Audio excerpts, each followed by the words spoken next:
Bienvenue sur le canal Trends Tendance. Du lundi au samedi, retrouvez nos podcasts quotidiens de décryptage à partir de 16h.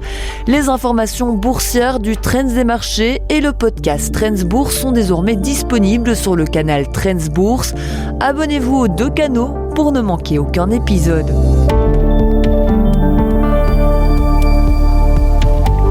Nous sommes dans le bureau de Georges-Louis Boucher au boulevard de la Toison d'Or. Bonjour. Bonjour.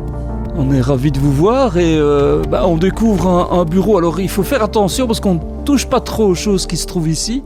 Il y a évidemment beaucoup de choses liées à la Formule 1, on sait que vous êtes un passionné. Au football, il y a un maillot d'Anderlecht, mais aussi évidemment des références au franc-borin. Et alors, juste un petit mot, je vois que entre tout ça, les références sportives, il y a bien en évidence un livre sur la métamorphose Sarkozy. Ça veut dire quoi ? C'est encore une référence absolue pour vous ? Oui, en tant que politique, ça ne change rien. Ça reste un des meilleurs politiques de l'époque contemporaine au niveau francophone et même au-delà. Que ça soit, clairement en termes de projets politiques, de vision de société, de capacité de débat, de force aussi face à l'adversité. Oui, ça reste quelqu'un quand même qui est assez exemplatif en la matière. Après, voilà, dans la vie, moi de toute façon, ce qui m'agace le plus, c'est quand on a des jugements définitifs sur les gens. C'est-à-dire qu'il y en a qui seraient tout parfaits et d'autres qui seraient totalement méprisables, détestables, etc. Un être humain est toujours complexe, toujours. Et valoriser les qualités de quelqu'un ne veut pas dire qu'on accepte l'ensemble de son œuvre ou qu'on veut exactement lui ressembler. C'est ridicule. Je pense qu'il y a des parcours, il y a des énergies qui peuvent être des sources d'inspiration. Qui peuvent être des exemples sur certains aspects, sans pour autant qu'on souhaite faire la même chose. Par exemple, dans le bureau, puisque vous en parlez, j'ai une photo de Maradona. Maradona a des éléments dans sa vie qui sont exceptionnels, mais je suis quelqu'un qui a une détestation absolue de la drogue, qui a vraiment une attitude qui peut être très dure à l'égard des consommateurs. Voilà, mais est-ce que parce que Maradona a connu ça dans sa vie, tout le reste, son parcours, qui est un parcours extraordinaire, digne d'un film, disparaît pour autant ? Non, une personne a plusieurs facettes. Juste un petit mot sur Sarkozy et sa dernière époque, je ne parlerai pas des affaires judiciaires, ça c'est tout à fait autre chose, mais sur sa volonté d'union des droites, quelque part, quitte à rompre le front républicain, ça c'est des choses qui vous parlent aujourd'hui ? En fait, moi ce que je crois, mais c'est hyper polémique d'expliquer ce genre de choses, mais il y a aujourd'hui des gens qui sont au RN, qui ne sont pas d'idéologie d'extrême droite, mais qui y sont par fuite d'une absence d'une droite qui a réussi à s'assumer. Quand la droite s'assume, il n'y a pas d'extrême droite. Et Sarkozy est totalement habilité à dire ça, parce qu'à l'époque où lui gagne la présidentielle en 2007, il assèche complètement le Front National, qui descend en dessous des 10% à l'époque, et donc il se fait qu'il a des électeurs qui initialement étaient des électeurs du Front National, ceux qui avaient emmené Jean-Marie Le Pen par exemple au 2e tour en 2002, il a même des élus, des cadres, des anciens candidats du Front National. Et ça, c'est tout le débat qui est devenu inaudible dans ce pays, mais moi je pose toujours cette question-là, je dis ok, ces gens qui ont voté, voire qui ont été candidats à l'un ou l'autre moment, s'ils font amende honorable et qui disent « mais moi, je ne partage pas les thèses du racisme, de la discrimination, mais je veux une droite qui s'assume et je retrouve cette droite qui s'assume dans le monde, dans le giron démocratique. Et donc, je veux faire un chemin vers un parti démocratique. » Qu'est-ce qu'on fait avec ces gens ? On continue à les exclure. Ça n'a aucun sens. On reproche justement à l'extrême droite d'être basée sur une logique d'exclusion. Et nous, Parti démocratique, plutôt que de tendre la main à des gens qui se sont fourvoyés, qui se sont perdus à l'extrême gauche ou à l'extrême droite, on leur ferme la porte. Donc encore une fois, à partir du moment où ils font vous avez ouvert la porte. Hein. Oui, mais aussi à l'extrême gauche d'ailleurs. Ce qui est d'ailleurs, c'est un très particulier, c'est que ça a fait moins de polémique que d'anciens communistes rejoignent des libéraux, que des jeunes de 18-20 ans qui, ils ont tous été screenés, parce qu'attention, la seule chose qu'on leur reproche, c'est d'avoir été candidats chez nous. Mais on a bien vérifié, c'est pas des... On a d'ailleurs certains qui ont frappé à la porte et on a retrouvé sur leur Facebook le fait que, apparemment, ils étaient nostalgiques de De Grelle. Ça, on les a pas acceptés. La condition, elle est très claire. C'est qu'il faut être tout à fait en conformité avec la Charte européenne des droits de l'homme. On doit être tout à fait en phase avec ces valeurs universelles qui sont les valeurs du libéralisme. Et pour le reste, cette union des droites, moi, me paraît... Est-ce que Éric Ciotti est devenu un homme d'extrême droite aujourd'hui parce qu'il a changé de parti ? Ou est-ce qu'il était déjà alors aux Républicains, ce qui fait que les Républicains deviennent aussi un parti d'extrême droite ? Il faut arrêter de raconter n'importe quoi. Et alors, il y a une autre chose que je trouve un peu dommageable dans notre pays, c'est la facilité qu'on a à accepter l'extrême gauche, qui est totalement en distorsion de la manière dont on attaque l'extrême droite de façon légitime, mais on devrait attaquer l'extrême gauche de la même manière. Vous savez, les déclarations du PTB sur le Venezuela, les déclarations sur les Ouïghours, le fait de ne pas condamner dans un premier temps l'invasion russe en Ukraine, etc., ça dit beaucoup de leurs valeurs et de leurs projets politiques aussi en Belgique. Ben revenons justement en Belgique et à Bruxelles. Après 613 ou 14 jours de blocage, vous êtes parvenu à débloquer cette situation. Donc clairement, c'est une victoire politique pour vous. Mais elle s'est faite à quel prix cette victoire ? Est-ce que vous avez un nombre de concessions ? Est-ce qu'elles ont été importantes ? Alors déjà, je vous remercie de dire que c'est une victoire. Parce qu'en fait, quand j'ai lu la presse, je me suis dit, bon sang, c'est dommage que je ne sois pas socialiste. Je pense que vous avez Paul Magnette ou Elio Di Rubo qui débloquent ça. On leur fait une statue sur la Grande Place de Bruxelles. Moi, objectivement, il y a même des éditorialistes qui essayaient de nous expliquer que c'était le mouvement citoyen qui avait débloqué le truc. Enfin voilà, je fais juste la remarque parce que quand on me dit qu'on a un traitement égalitaire dans la presse, je me permets d'en douter. Après, au niveau des concessions, objectivement, il n'y a pas de concession sur le fond. Alors il y a des compromis, bien évidemment, mais dans la note, on peut quand même considérer de façon assez objective que c'est l'EMR qui a le plus de touches. Pourquoi ? Parce que la plupart des partis qui étaient autour de la table étaient déjà membres de ce gouvernement. Donc dans cet accord de gouvernement, il y a toute une série d'inclinaisons ou de ruptures avec la politique passée. Donc ça ne peut être qu'une victoire pour l'EMR, puisque Groen était là, Vorreut était là, PS était là. Donc dès qu'on change quelque chose par rapport au passé, c'est une victoire pour l'EMR. Alors, quand vous dites... Mais est-ce que c'est une vraie révolution pour Bruxelles ? Je vais être clair. Ouais. Vu la configuration, on a obtenu plus que ce que j'imaginais. Je n'aurais jamais imaginé, par exemple, qu'il y ait un renforcement de l'accompagnement des demandeurs d'emploi comme celui-là. Alors bien sûr, si on avait été tout seul, on aurait parlé non pas nécessairement d'accompagnement, mais peut-être avec plus d'éléments de sanction. Ça, c'est possible. Mais on est plus dans du wording, mais la dynamique se rapproche quand même de ce qui se fait en Wallonie. J'aurais jamais cru obtenir finalement la remise en cause de Good Move. J'aurais pas cru obtenir des baisses d'impôts. Il y a quand même des baisses d'impôts qui sont intéressantes. Donc oui, alors est-ce que c'est la grande révolution comme on peut la trouver dans la DPR wallonne ? C'est clair que l'accord est plus restreint, mais il reste aussi moins de temps. Donc d'une certaine manière, moi je préfère un accord de 25 pages, parce que beaucoup ont glosé sur le nombre de pages, mais ça me fait rire aussi dans la presse. C'est qu'ils veulent beaucoup de pages, mais ils savent qu'à la fin on n'arriverait quand même pas à les mettre en œuvre. Moi je préfère 25 pages. C'est plus pour la précision de certains aspects. Oui, mais bon, il faut que les ministres travaillent aussi derrière. Je veux dire, à un moment donné, je veux bien tout ce qu'on veut. Mais globalement, quand on parle de précision, oui, retirer les blocs de béton, j'ai pas fait la liste des rues dans lesquelles on les retire. Mais bon, à un moment donné, il faut quand même que les ministres au Conseil des ministres arrêtent aussi ce genre de choses. D'autant mais que Good Move, par exemple, c'est pas si clair que ça. Est-ce que c'est une révolution ? Le fait Est-ce que Good Move prend fin et qu'il y a des nouveaux critères qui entrent en ligne de compte, bien sûr. Après, Elke van den Brand dit, oui, c'est une continuité parce qu'on garde des principes. Oui, on garde quoi comme principe ? On garde le fait d'avoir des quartiers apaisés.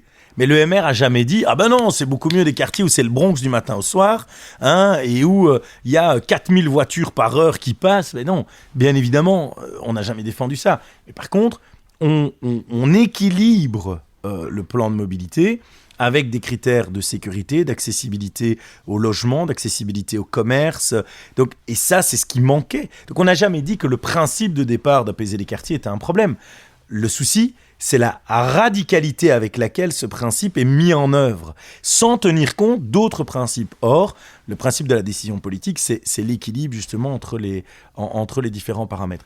Et pour être clair, je pense que le déblocage est venu aussi d'un élément, c'est que la gestion du gouvernement sortant était complètement à bout de souffle et au bord de la faillite. Et donc, il y a même pas nécessairement beaucoup d'acquis, et pour pas dire pas du tout, en fait, pour les partis qui étaient déjà en place. Mais en fait, ce qui s'est passé, c'est que ça a permis de sauver une situation qui était une situation extrêmement compliquée au niveau du logement social, au niveau de Vivaquois. Donc voilà, l'équilibre s'est un peu fait de la sorte.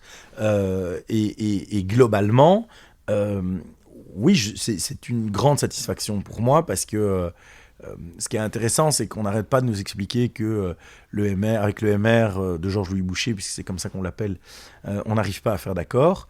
C'est quand même le 6e accord de gouvernement que je boucle depuis que je suis président. Je trouve que pour quelqu'un qui ne sait pas faire d'accord, c'est quand même pas mal. Surtout ici, en tant que formateur d'une formation à 7 parties, ce qui était encore différent d'un accord comme en Wallonie, où on a juste dû trouver un accord à 2, quoi. Vivaldi bis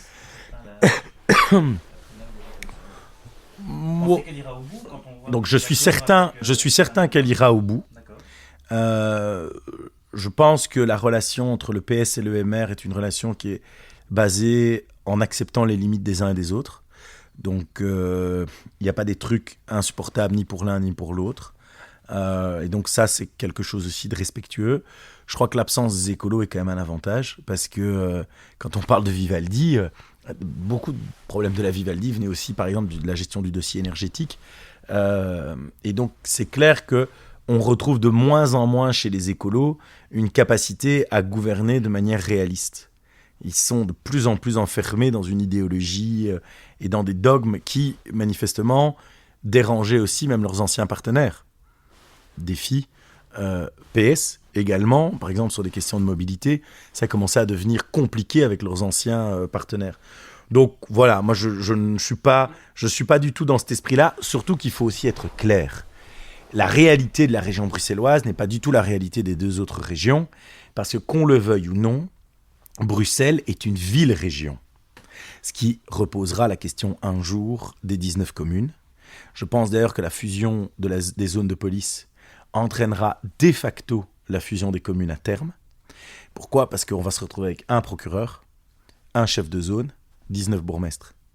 Donc un jour, pour que ça fonctionne, il y aura un procureur, un policier, un chef de zone et un bourgmestre. Et ce bourgmestre peut être le ministre-président, voilà. Mais je pense que c'est d'ailleurs assez intéressant quand on parle des blocs de béton et qu'on parle de précision. À Bruxelles, on aurait presque le réflexe, encore une fois, de faire la liste des rues concernées. En Wallonie, vous ne rentreriez jamais comme ça, parce que le territoire est tel que... Mais il ne faut jamais oublier, Bruxelles est une ville-région.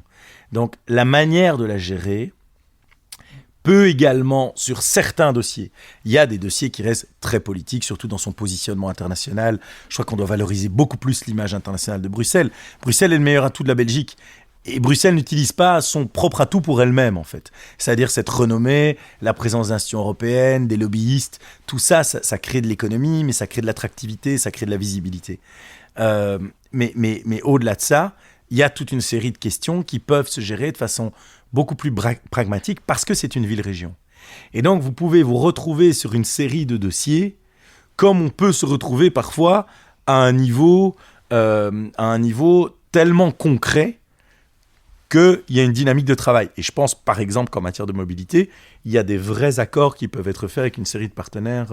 Est-ce que le fait d'avoir abandonné la NVA ne va pas crisper les relations avec le fédéral ? À la fois pour la région et à la fois pour vous ? Mais, alors, moi, je faisais partie de ceux qui ne voulaient pas abandonner la NVA, même si je crois que j'ai intégré l'idée bien plus tôt que d'autres. OpenVLD, en l'occurrence, Anders. Je rappelle que j'avais fait une proposition également qui permettait d'inclure la NVA sans l'inclure, qui était acceptée par le PS et qui après n'a pas fonctionné, pas à cause du PS. Hein. Il y en a toute une série qui ont joué de ça. Donc voilà, mais il y en a qui ont joué à mettre des bâtons dans les roues des différentes initiatives. Libéro-flamand, en l'occurrence.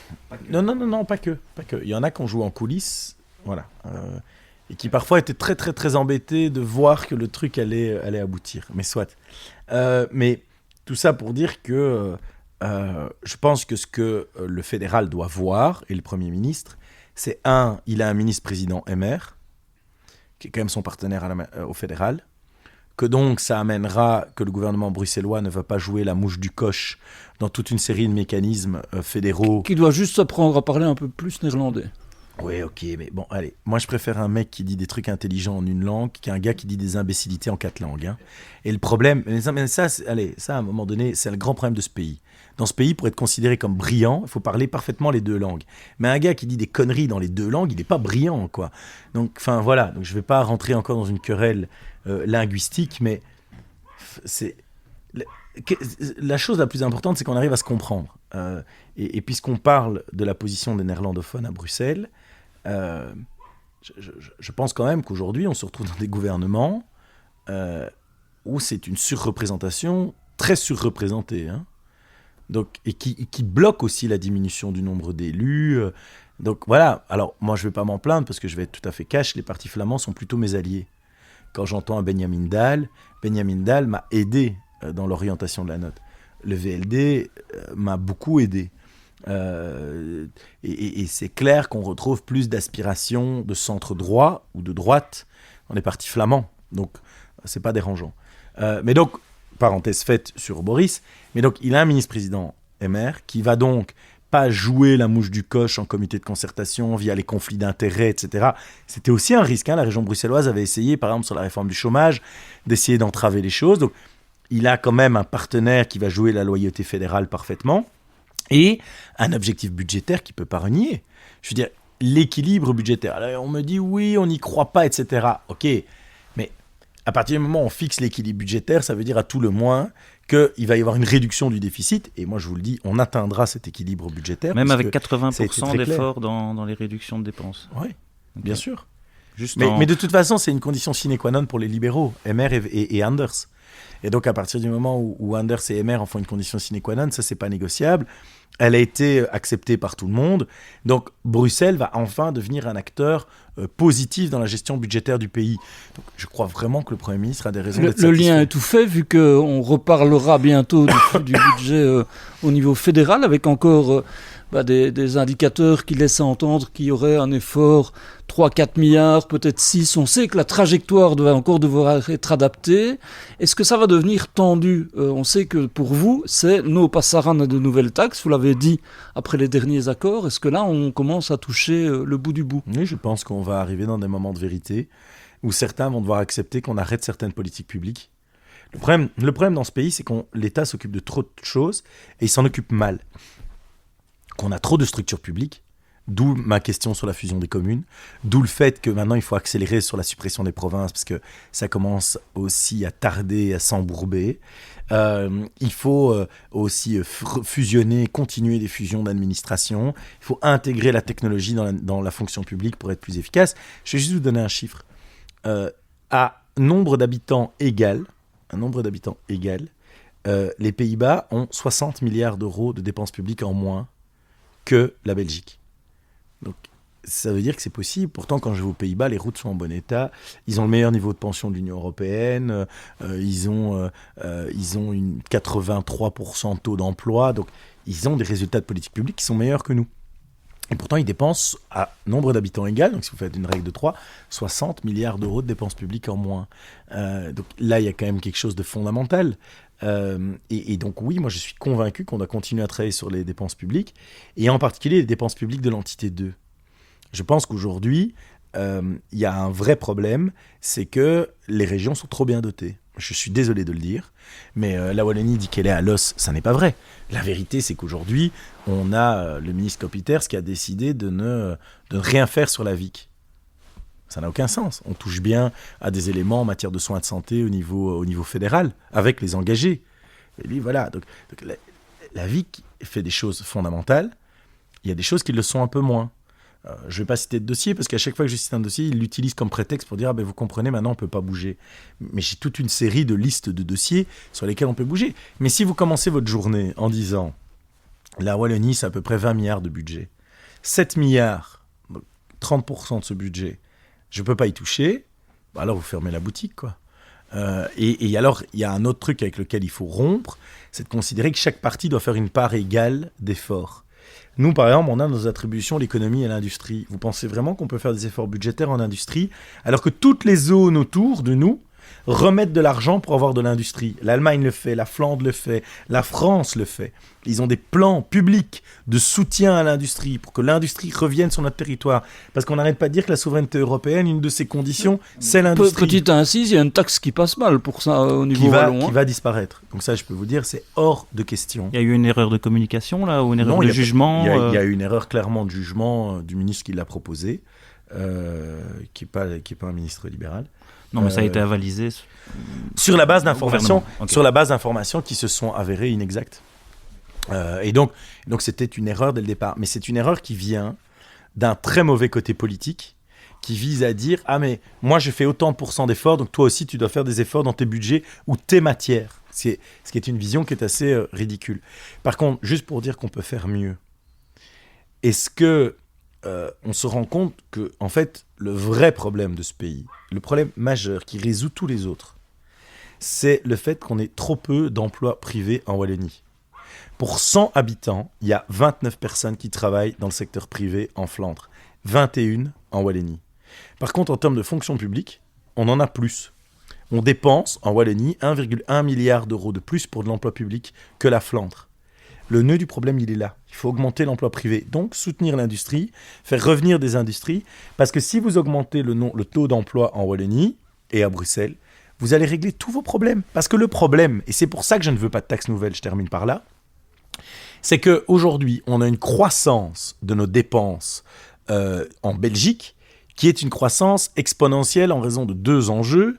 L'enjeu du secteur social, avec des pensions qui coûtent 1 milliard de plus chaque année, c'est essentiellement là qu'on a un boulet en termes de croissance de dépenses publiques.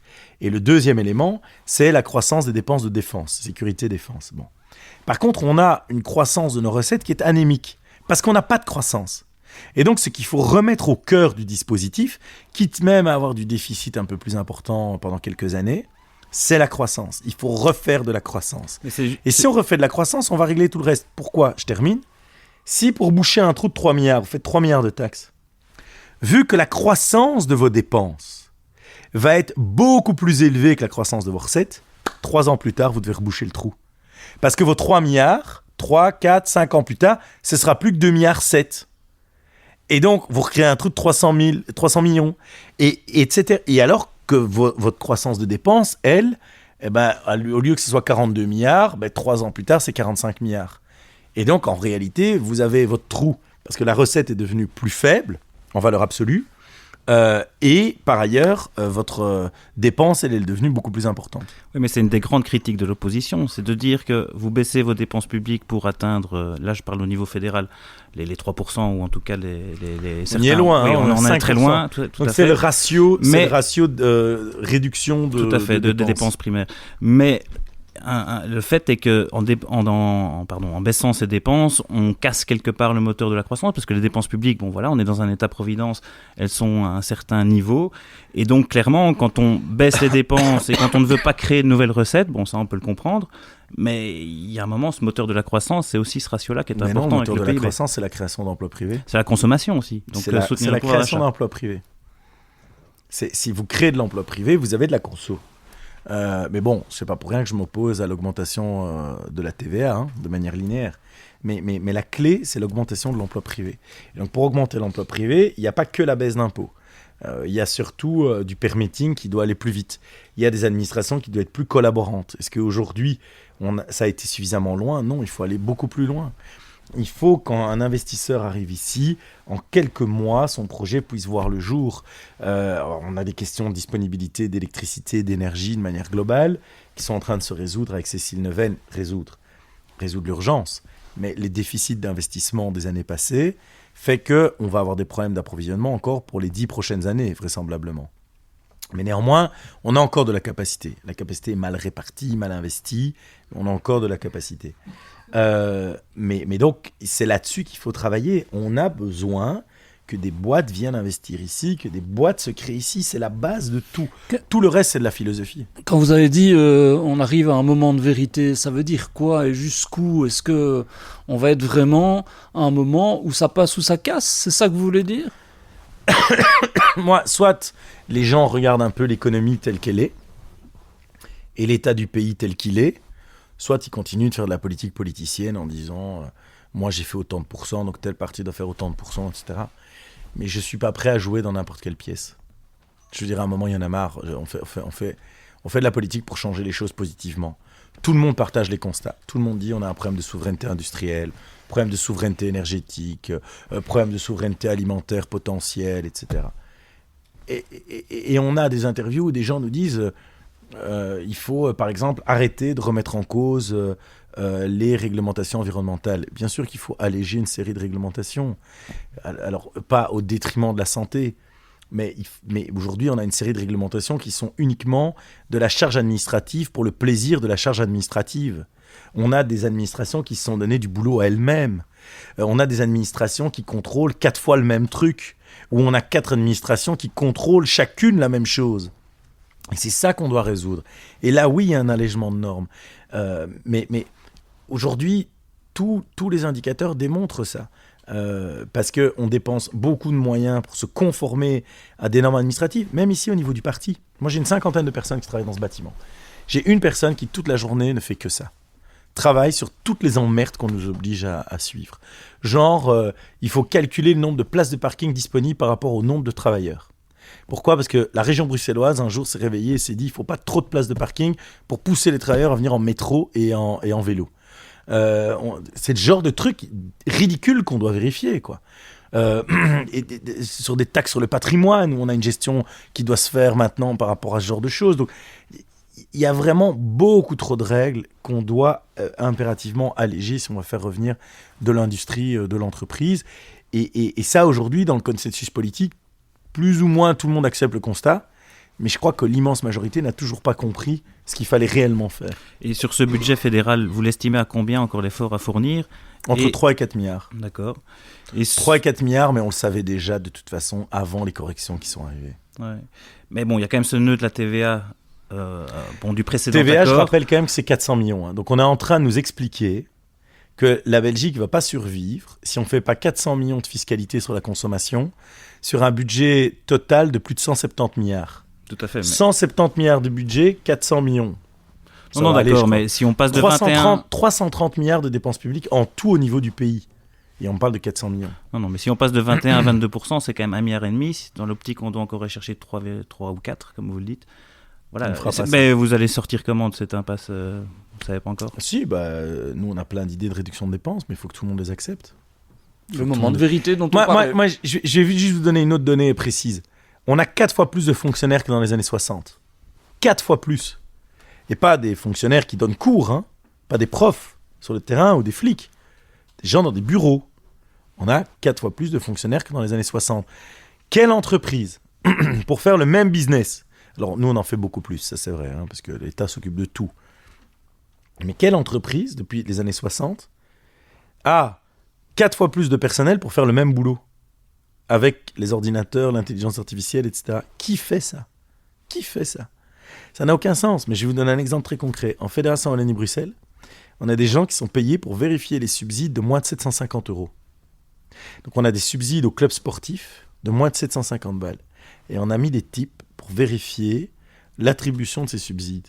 Et je vais être clair avec vous, pourquoi on donne encore des subsides de 750 €?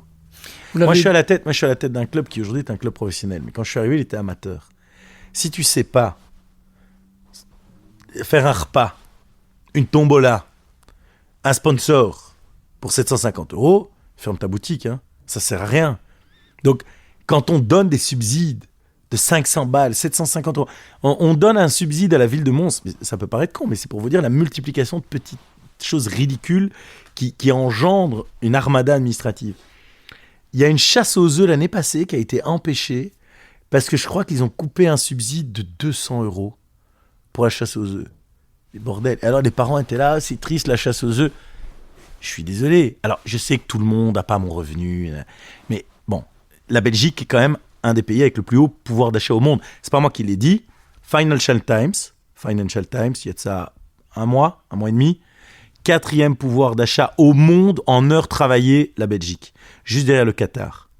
Et nous, on n'a pas de gaz. Donc, est-ce qu'à un moment donné, ce genre de choses, on ne peut pas dire, pour la chasse aux œufs des gosses, on va demander à chaque parent de mettre 5 € Et vu le nombre de gosses qu'il y avait, on va payer ça. Vous l'avez dit, quelque part, il y a une majorité qui est cohérente en Wallonie, en Fédération Wallonie-Bruxelles. Est-ce que ça va assez vite alors ? Parce que là, maintenant, vous avez la main depuis 1 an. Donc, il y a des réformes qui sont initiées. Je pense qu'on a là aussi le moment de vérité, c'est d'ici l'été. Donc, soit d'ici l'été. Parce qu'il y a 2 choses. Il y a voté les textes. Et ça, les textes, ils arrivent assez bien, particulièrement dans le département de l'économie, de l'emploi. Mais puis, il y a ce qu'on appelle le delivery, la capacité à faire le changement. Et les administrations ne sont pas formatées à faire le changement. Elles n'en peuvent rien, ce n'est pas les gens. Les structures ne sont pas conçues pour faire le changement. C'est-à-dire que le ministre doit aussi mettre les mains dans le cambouis avec son cabinet. Et donc là, on a un instant de vérité d'ici cet été. Pourquoi d'ici cet été ? C'est très clair. Entre le moment de voter tous les textes et la mise en œuvre, soit on le fait d'ici cet été, soit le momentum passe. Et là, vous allez rentrer dans une gestion un peu courante, quoi.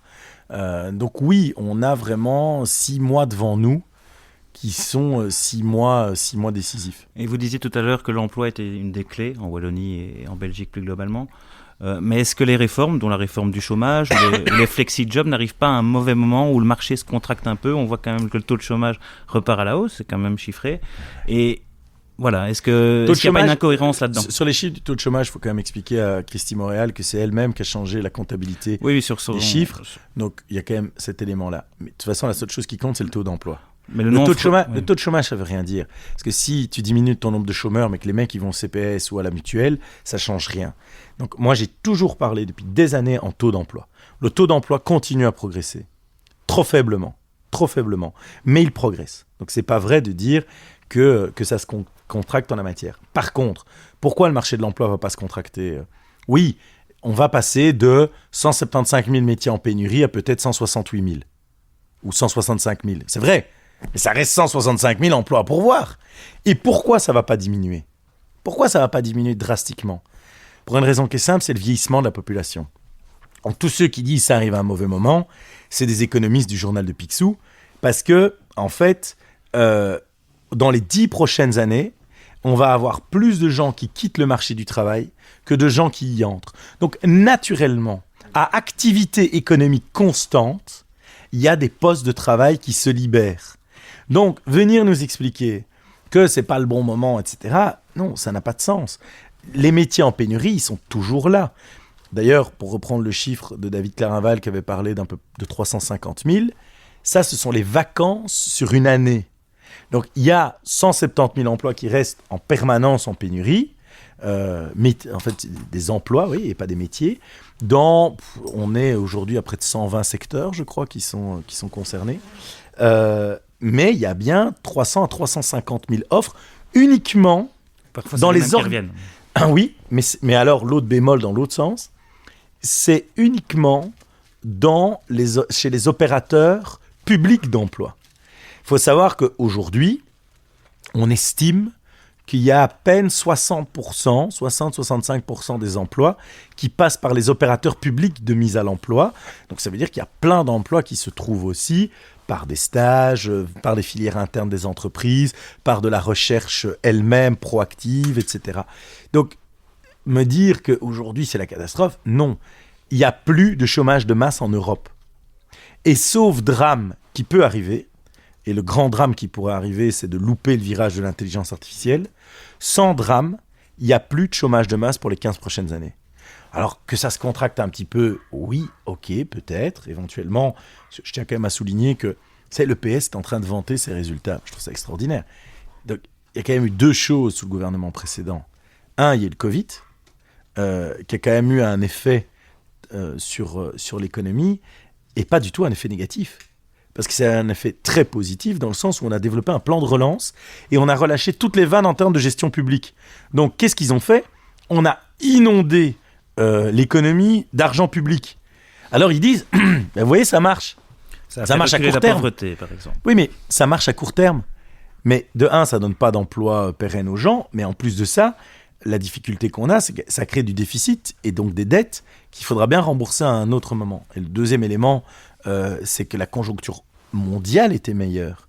La guerre en Ukraine, maintenant, commence quand même à s'installer. Donc, parce que même le pic d'inflation, a été amorti en Belgique grâce à l'index automatique. Et c'est toutes ces conséquences-là qu'on est en train de payer aujourd'hui. Dépenses d'argent public massives pour dire de soutenir l'économie qui crée de la dette, donc on doit maintenant réduire le déficit. Inflation qui a augmenté les coûts de façon très importante, donc maintenant il faut amortir les chocs. D'ailleurs, on a une des plus faibles inflations depuis 6 ans cette année, alors qu'on nous dit que tous les prix augmentent. Mais donc, quand vous prenez ça en compte, franchement, oui, on est dans une phase qui est plus compliquée de gestion parce qu'au niveau mondial, c'est en train de dérailler les droits de douane, les conflits, la lutte, la guerre industrielle majeure, les investissements en IA qui sont faits, 40% des investissements mondiaux en Chine, 58% aux États-Unis, 5% en Europe. Juste pour qu'on ait un peu les chiffres, c'est 50% aux États-Unis et 5% en Europe. Donc, on se retrouve dans une situation où la situation mondiale et la position de l'Europe dans le monde est beaucoup plus compliquée que par le passé. Georges-Louis Boucher, ça fait plus d'une demi-heure qu'on parle et je m'inquiète un peu parce qu'on n'a pas encore parlé de la RTBF. Mais eux, ça doit vous manquer, non ? Par contre, je suis sûr qu'eux, sur les 30 minutes, ils ont encore beaucoup parlé de moi. Quand je vois tous les posts des uns et des autres, il y a un problème avec la RTBF, c'est vrai. Le problème majeur pour la RTBF, et je sais qu'on a refusé ma proposition de commission parlementaire, mais le problème majeur avec la RTBF, c'est que la RTBF, aujourd'hui, nuit gravement au pluralisme médiatique. Tous des gauchistes ? Non, le pluralisme médiatique, c'est encore autre chose. C'est que la RTBF est tellement bien dotée, 350 millions d'argent public, un peu plus de 400 millions de budget total, qu'en fait, ils arrivent à produire et à acheter, par exemple, des droits sportifs ou autres, qui créent une grande attractivité autour de la chaîne et qui assèchent le marché publicitaire. Et donc aujourd'hui, moi j'ai pas peur de l'indiquer, pour la RTBF est une concurrence déloyale pour les sites d'information, puisqu'ils offrent en gratuité de l'information en ligne. C'est une concurrence déloyale par rapport à RTL, parce qu'RTL ne peut vivre que de sa publicité. Mais quand vous avez en face de vous un opérateur public qui achète les droits de la Formule 1, les droits de la Coupe du Monde de football, les droits de l'athlétisme ou des Jeux Olympiques, mais franchement, le gars qui décide de faire une pub sur RTL cet été, c'est qu'il n'a rien compris. Mais l'audience, elle sera où ? Tour de France, athlétisme, Coupe du Monde de football, championnat du monde de Formule 1, rien qu'avec ça, les mecs ont une capacité d'attractivité de la publicité qui fait qu'ils biaisent complètement le marché. Donc le marché belge, pour que les gens pigent un peu cette économie-là, on est à 4,5 millions d'habitants. Ça veut dire que chaque soir, il y a 1,5 million de gens qui regardent leur télévision. Il y a déjà presque 30% qui partent sur des chaînes françaises. Donc on est en train de se battre sur quoi ? Sur 800 000, 900 000 Ça veut dire qu'il faut revoir l'émission de la RTBF ou revoir sa dotation. Ça veut dire que la dotation de la RTBF doit baisser, effectivement, parce qu'aujourd'hui... Au-delà de la non-indexation, quoi. Elle devrait baisser plus, et on devrait réutiliser une partie de ces moyens pour soutenir des acteurs privés du monde des médias, pour que ces acteurs privés puissent garantir le pluralisme. Moi, la seule chose qui m'intéresse, c'est le pluralisme médiatique. Mais par rapport au fait que tous gauchistes, enfin je caricature évidemment... Non, mais ce point-là, il est fondamental parce qu'on n'arrête pas de m'expliquer que je ne serai pas un démocrate parce que je ne veux plus financer le service public, la chaîne de service public. Le Grand-Duché du Luxembourg n'a pas de médias publics. Est-ce que c'est une dictature ? Mais que fait le Grand-Duché du Luxembourg ? Il finance, via des groupes privés, des émissions de service public. Moi, je pense que ce modèle-là est beaucoup plus sain. Parce qu'ici, on a une chaîne qui touche 350 millions et qui, dans son contrat de gestion, a indiqué que faire du lien, c'est une mission de service public. Donc, le Grand Cactus, voilà, donc les sketchs de David Jean Motte, c'est une mission de service public. Allez, le sketch, c'est cette idée-là, non ? Le rire est une vertu. Non, mais le rire est une vertu, mais le rire peut être fait par des opérateurs privés. Parce qu'en plus, le rire est rentable. Si vous regardez les meilleures audiences de la RTBF, c'est pas leur mission de service public. Leurs meilleures audiences, à une époque, quand ils retiraient les Diables Rouges, parce qu'ils disaient on est les 10 meilleures audiences de l'année. Tu retirais déjà 6 matchs des Diables Rouges, il en restait déjà plus que 4. Et puis derrière, The Voice, c'est du service public. Est-ce que acheter à Endemol, qui est une boîte hollandaise à vocation internationale de production de contenu médiatique, est-ce que ça, c'est une mission de service public, fondamentalement ? Donc, il y a quand même beaucoup de paramètres. Même chose, d'ailleurs, sur leur station radio. où ils saturent la bande FM d'un nombre de radios qui est devenu complètement délirant. Avec quelle plus-value? Typique. En quoi Typique? Typique, c'est bien. Hein, je dis pas que les gens font un mauvais boulot. Je dis juste, c'est pas de la mission de service public. Ça soutient les artistes belges, quoi. Mais on a déjà des quotas.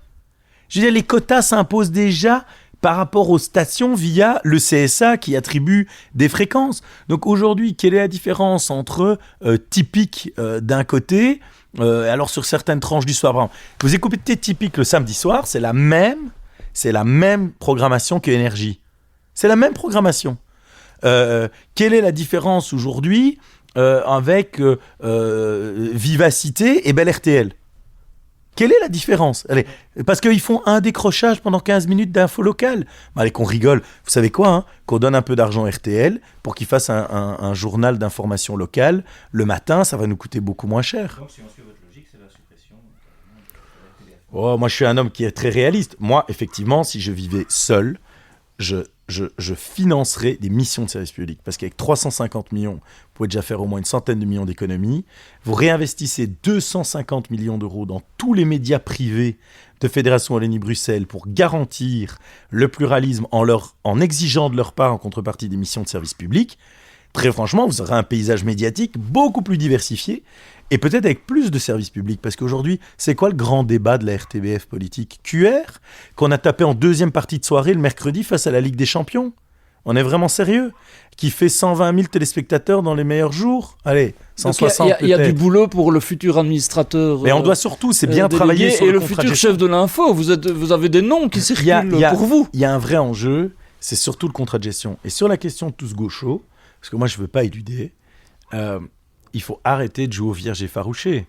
La ligne de la première le matin, ils ont trouvé que des humoristes de gauche, manifestement. Les éditorialistes, compliqué qu'ils en trouvent un peu plus équilibré. Les sujets qui sont couverts, la manière, l'orientation des sujets. Et alors, il y a surtout quelque chose de beaucoup plus fondamental. C'est pas moi qui l'ai dit. Je parlais de vivacité. Je pense qu'on a vu les difficultés. L'émission C'est vous qui le dites, soi-disant, les thèmes seraient trop de droite. Donc il y a des mecs au sein de la RTBF qui font la loi jusqu'à suivre apparemment l'animateur sur le parking. C'est pour vous dire le niveau d'ambiance qu'il y a, parce que j'ai vu sur le post Facebook, on est plus unis que jamais, ça se voit. Mais fondamentalement, oui, il y a une police de la pensée. Et alors là, moi je voudrais quand même inscrire en faux sur un élément, c'est qu'on n'arrête pas de dire que je porte atteinte à la liberté de la presse ou la liberté académique parce que j'ai une opinion sur la gestion de l'ULB. Mais en quoi émettre un avis porte atteinte à la liberté? Je ne leur ai pas interdit de faire quoi que ce soit. On n'a pas pris de disposition contre l'un ou l'autre. Il n'y a pas un gars depuis qu'on est au gouvernement qui a été viré d'antenne. Pourtant, on peut dire qu'ils s'amusent, en tout cas vis-à-vis de nous, sans problème. Et c'est leur droit. C'est la démocratie, c'est la liberté d'expression. Mais moi, je suis critiqué tous les jours. Y compris pour des retweets que vous feriez. Ouais, et c'est même ceux que je ne fais pas. Mais je suis critiqué tous les jours. Et vous me prendriez quand même pour un rigolo si je venais vous dire que mes droits politiques sont en danger. Parce que, en quoi la liberté académique ou la liberté médiatique est mise en danger par de la critique? Moi, je suis critiqué tous les jours. Est-ce que pour autant, je ne peux pas exploiter ma capacité politique? Je ne vais pas dire ça, même si on est parfois à des niveaux qui se rapprochent de la censure.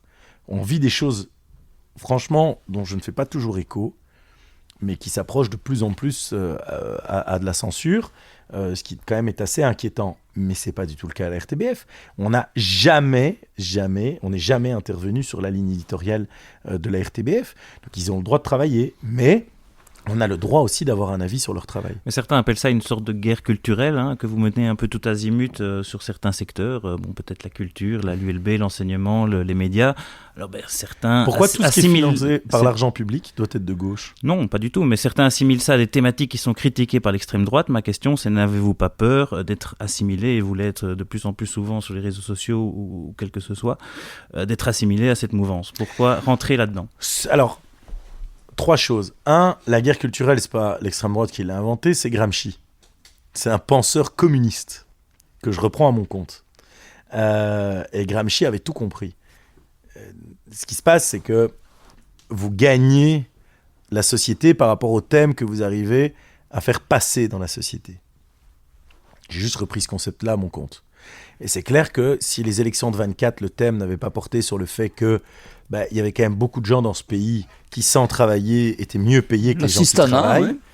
Si on n'avait pas imposé ce thème-là, comme celui du nucléaire par exemple, comme celui du faible niveau dans certaines écoles, on n'aurait pas gagné les élections. Donc, je veux dire, si à chaque fois, vous devez... Et c'est pour ça que la gauche est en panique. Donc ça, c'est mon deuxième point. La vérité, c'est que la gauche est en panique. Et donc, chaque question que nous amenons, ils préfèrent discréditer la question que d'y répondre, parce qu'ils savent que si on rentre dans le fond de la question, ils perdent l'élection. Ils perdent l'élection parce que la gauche en Belgique francophone appuie son succès sur toute une série de postulats qui sont des postulats faux, mais qui sont tellement répandus dans le paysage public qu'en réalité, ils ne sont plus questionnés, donc ça leur permet de gagner les élections. Exemple très concret, justement la question de l'assistanat. Il y a de ça encore 10 ans, quand vous parliez de demandeurs d'emploi, vous deviez dire « Ah, les pauvres, ils cherchent, mais ils ne trouvent pas. » Oui, il y en a. Mais il y en a aussi une partie qui exploite le système à crever. Les faux certificats médicaux, on ne pouvait pas en parler. Encore un patron hier qui m'expliquait. Il a fait une remarque à un membre de son personnel et manifestement, ils ont eu un entretien en vue d'un licenciement. La personne, le lendemain, a remis un certif jusqu'à mi-mars. C'est quand même extraordinaire. C'est classique. Ouais. Classique. Mais ça, on ne pouvait pas parler. Normalement, les malades étaient tous malades. Mais non, il y a des malades qui ne sont pas malades. Mais si ces thèmes-là commencent à s'imposer, la gauche ne gagne plus. Parce que la gauche n'a pas de question. Et le troisième élément pour sur le risque la d'extrême critique, droite... la critique qu'on vous fait. Mais la gauche a toujours la même méthode pour discréditer les gens de droite. D'abord, elle commence par remettre en cause votre santé mentale, votre équilibre. Sarkozy avait eu Marianne, cet homme est-il fou ? Moi, ils ont essayé à plusieurs reprises de dire « Regardez au Parlement comme il s'énerve, ce mec perd son sang-froid, on ne sait pas débattre avec lui, il vous interrompt, etc. » Donc, c'est d'abord votre personnalité. Puis la deuxième chose, ce sont vos valeurs. Ils vous mettent en cause sur vos valeurs. Ils l'ont fait avec Sarkozy, ils le font avec moi. Vos valeurs, vous flirtez avec l'extrême droite, vous avez l'ambition de vous attaquer aux artistes, vous attaquer aux syndicats, etc.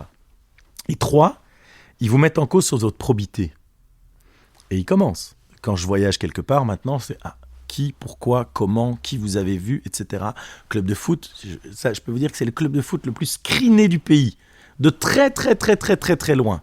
Je réponds à des interviews, c'est plus des interrogatoires que des interviews. C'est toujours la même méthode. C'est toujours la même méthode. Pourquoi ? Parce qu'à un moment donné, la gauche n'accepte pas la dialectique. La gauche considère que le gars doit disparaître. Tout simplement pour avoir une hégémonie sur le plan culturel, sur le plan de la pensée, sur le plan des idées. Donc ça ne fait que vous renforcer dans vos convictions, en fait, ou bien ça vous ébranle quand même un peu ? Ah non, ça ne fait que me renforcer, parce que moi, mes convictions, j'en suis certain. Moi, je peux parler de tous les sujets, il n'y aura pas de dérapage. Parce que je ne ressens pas le moindre truc qui s'assimilerait à l'extrême droite. Par contre, à gauche, ils s'en parlent tellement que manifestement, il y en a un ou deux qui devraient quand même faire gaffe sur leurs propres valeurs. Parce que si à chaque fois qu'on parle de populations issues de la diversité, on se dit « Oh, attention, racisme, attention !» c'est qu'alors vous avez des pensées qui ne sont pas toujours très bonnes en privé et vous auriez peur de les dire publiquement. Mais donc, ça me renforce, et je vais même vous dire mieux que ça, c'est une réflexion qu'on m'a faite lundi. Il y a une dame qui m'a dit « Avant, j'étais de centre droit. Mais maintenant, quand je vois l'attitude de la gauche, je suis de plus en plus à droite. » Et je pense que c'est ce que la gauche n'a pas compris en France. C'est ce que la gauche ne comprend pas ici. C'est qu'à force de vouloir mettre une chape de plomb sur le débat, je ne crois pas qu'ils obtiendront l'effet qu'ils pensent. Ils font plaisir à leurs amis. Ils essayent d'impressionner peut-être l'un ou l'autre. Mais je pense que les gens ont simplement marre qu'on leur dise ce qu'ils doivent penser. Je veux dire, vous savez, c'est typiquement de gauche de considérer que l'être humain est en fait mauvais. La gauche considère que l'être humain est mauvais puisque c'est l'État qui doit tout régir à sa place. Quand on est libéral, on croit que l'être humain, on part au contraire du principe que l'être humain est bon. Et que, oui, il faut une régulation, parce que parfois il peut déconner, mais que globalement, l'intention première de l'être humain est bonne. Et c'est très intéressant de voir à quel point ils ont réussi à se faire passer pour le camp du bien, alors qu'ils sont suspicieux à l'égard de l'être humain. Puisque la gauche veut l'État, veut des lois, veut des règles, veut des taxes, La gauche ne considère pas que l'être humain peut être naturellement généreux. Donc, il faut augmenter les impôts. La gauche ne considère pas que l'être humain peut naturellement respecter les règles. Donc, il faut des contrôles, il faut des sanctions. La gauche ne considère pas que l'être humain peut naturellement travailler à l'intérêt général. Donc, il faut qu'un grand État soit en train de piloter les choses. Je trouve que c'est assez intéressant de considérer que ceux qui sont les plus suspicieux à l'égard de l'être humain seraient en fait dans le camp du bien. Mais voilà, c'est le résultat de la guerre culturelle qui a été menée pendant des années. Et donc, je sais que cette guerre culturelle, il y en a certains qui s'interrogent là-dessus, mais je pense que c'est essentiel aussi pour la liberté de débat, parce que, et j'insiste, s'il n'y avait pas le MR, il y aurait une offre d'extrême droite aujourd'hui en Belgique francophone. Parce qu'il n'y a pas de raison de croire que la sociologie de la Belgique francophone soit fondamentalement différente de celle du nord de la France, par exemple, dans les zones les plus ouvrières. Et donc, je pense que quand on a une droite qui s'assume, il n'y a pas d'extrême droite. Et la gauche, d'ailleurs, aurait dû l'apprendre, puisqu'ils l'ont appris à leurs dépens. Si la gauche était réellement assumée, je crois qu'ils n'auraient pas d'extrême gauche aujourd'hui.